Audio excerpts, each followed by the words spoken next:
మనం Hollywood crime thrillers ఎన్నో సినిమాలు చూస్తుంటాం. అంతకు మించిన క్రైమ్ మహారాష్ట్రలోని రాయ్గఢ్లో జరిగింది. తన ప్రాణం పోతున్న చిన్న కూతురును పారిపోమని సైగ చేసి కాపాడింది తల్లి. మీకు గోపీచంద్ సినిమా ఒకడున్నాడు గుర్తుందా? పారిపో అని చేతి మీద రాసి హీరో ప్రాణాలు కాపాడుతాడు విలన్ గ్రూపులోని ఓ వ్యక్తి. సరిగ్గా అలాంటి కథ జరిగింది. కానీ కథనం మాత్రం వేరు. మహారాష్ట్రలో వైరల్గా మారిన ఈ స్టోరీ చూస్తే మీరు షాక్ అవుతారు. రాయ్గఢ్ జిల్లాలోని అహిల్యా తాలూకా పర్కాండే గ్రామం. 42 ఏళ్ల సంగీత మారుతూ అనే మహిళ వ్యవసాయం పనులకు వెళ్లి సాయంత్రం వేళ వచ్చింది. ఎప్పుడైనా కాస్త ఆలస్యంగా వస్తూ ఉండేది. అయితే పని ముగియడంతో కాస్త ముందుగానే ఇంటికి వచ్చేసింది. కానీ ఇంటి ముందు మగవాళ్ల చెప్పులున్నాయి. సంగీతకి ఏదో అనుమానం కలిగింది. వెంటనే కిటికీ తలుపుని చేతితో నెట్టి లోనికి చూసింది. అంతే, ఇంట్లోని సీన్ చూసి షాక్ అయిపోయింది. తన పెద్ద కూతురు 20 ఏళ్ల భారతి అదే గ్రామానికి చెందిన సంతోష్ నంద గోవాంకర్తో శృంగారంలో ఉంది. నగ్నంగా ప్రియుడితో బెడ్ పై ఎంజాయ్ చేస్తోంది. ఆమెకి ఇంకా పెళ్లి కాలేదు, అతనికి అయింది. పెళ్లికి ముందే ఎంత బరితెగించిన కూతురును చూసి తల్లి రగిలిపోయింది. పైగా పెళ్ళై 2 పిల్లలున్న వ్యక్తితో సంబంధం పెట్టుకుని పట్టపగలే రెచ్చిపోతున్న కూతురును చూసి గట్టిగా కేకలేసింది. నీచురాలా, సిగ్గులేదా అంటూ కిటికీని ఓపెన్ చేసింది. అంతే, భారతి భయంతో లేచి బట్టలేసుకుంది. తలుపు తీయమంటే బట్టలేసుకునే వరకు తీయలేదు. ఇక ఇద్దరు లోపలే ఉన్నారు. ఆ తర్వాత తలుపులు తెరిచారు. సరాసరి ఇంట్లోకి వేగంగా వెళ్లిన తల్లి సంగీత కూతురుని తిట్టడం మొదలుపెట్టింది. అంతేకాదు, ఆమె ప్రియుడు సంతోష్ మీద అత్యాచారం కేసు పెడతానని బెదిరించింది. అయితే ఇక్కడే కూతురు భారతి కళ్ళు కామంతో మూసుకుపోయాయి. గొడవ చేయొద్దని తల్లిని బ్రతిమలాడింది. పరువు తీయొద్దు, నాకు పెళ్లి కాకుండా చేయొద్దని తల్లికి చెప్పింది. తల్లి కూతురుని కొట్టడం మొదలుపెట్టింది. మరైతే ఇద్దరూ ఏమనుకున్నారా ఏమో, ఆ వెంటనే కూతురి ప్రియుడు దుప్పటిని సంగీత మెడకు చుట్టేశాడు. ఇక చెరోవైపు లాగడం మొదలుపెట్టారు. ఓవైపు తండ్రి లేకున్నా ప్రాణంగా పెంచుకున్న కూతురు, మరోవైపు ఆమె ప్రియుడు కలిసి ఉరేసి చంపేందుకు లాగుతూ ఉన్నారు. ఆమె చేతులతో విడిపించుకునేందుకు ప్రయత్నం చేస్తోంది.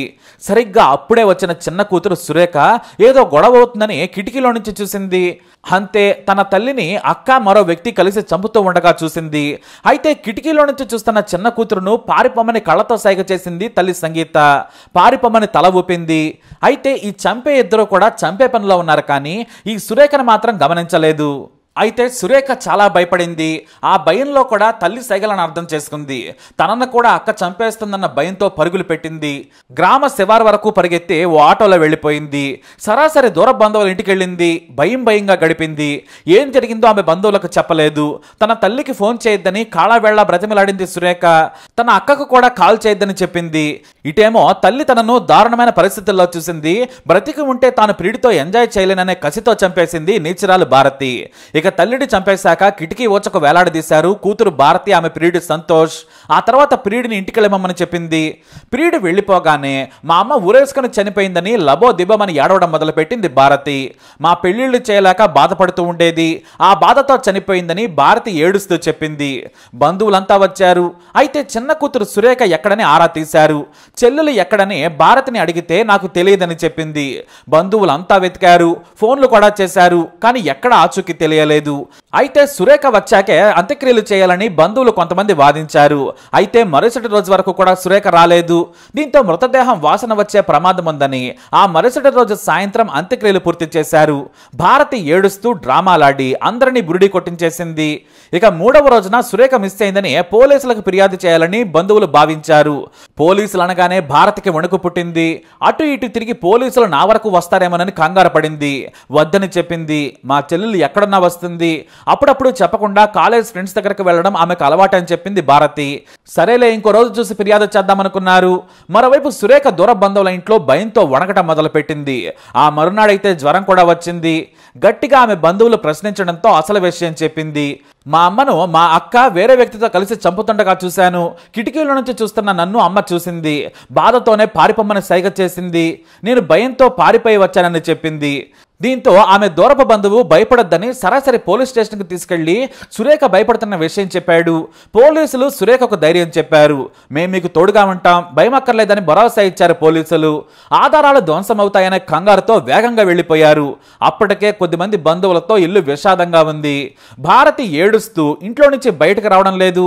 హఠాత్తుగా సినిమా రేంజ్ లో పోలీస్ కారులో నుంచి దిగింది సురేఖ. అందరూ షాక్ అయిపోయారు. తప్పిపోతే తీసుకొచ్చారేమో అనుకున్నారు. పోలీసులు ఏమైంది ఏమైంది సార్ అంటూ అడిగారు. ఇంట్లోకి రావడం లేదు సురేఖ. ఎస్ఐ ఆమె చేయి పట్టుకొని భయపడొద్దు నేనున్నాను కదా అని లేడీ కానిస్టేబుల్కు సైగ చేశాడు. లేడీ కానిస్టేబుల్ సురేఖ చేయి పట్టుకుంది. ఎస్ఐ ఏం జరిగిందని అక్కడ వారిని అడిగారు. భారతి సురేఖ తల్లి సంగీత ఆత్మహత్య చేసుకుందని చెప్పారు. ఎవరు చెప్పారంటే ముందు కూతురు భారతి చూసిందన్నారు. భారతిని పిలిచారు బంధువులు. ఏడుపు పర్ఫార్మెన్స్ తో బయటకు వచ్చింది. పోలీసులతో తన చెల్లెలు సురేఖ ఉండడం చూసి షాక్ అయిపోయింది. తన అక్కను చూడగానే కోపం కట్టలు తెంచుకున్న సురేఖ ఒక్కసారిగా ఆమెపై పడి దాడి చేసింది. అమ్మను చంపుతావా నీచరాలా అంటూ దాడి మొదలు పెట్టింది. బంధువులకేమీ అర్థం కాలేదు. మహిళా కానిస్టేబుల్ వద్దని లాక్కొస్తూ ఉంది. అయినా సురేఖ వినలేదు. గట్టిగా కొట్టడం మొదలుపెట్టింది. తాను తల్లిని చంపిన విషయం సురేఖకు ఎలా తెలిసిందని భారతి షాక్ అయింది. సురేఖను దూరంగా తీసుకెళ్లి కూర్చోబెట్టారు బంధువులు. అక్కడున్న వారికి ఏమీ అర్థం కాలేదు. భారతితో పాటు సంతోష్ అనే వ్యక్తి కలిసి చంపారని పోలీసులు చెప్పారు. మరో టీం అదే గ్రామంలోని సంతోష్ను పట్టుకుని అరెస్టు చేశారు. గ్రామంలో కలకలం రేగింది.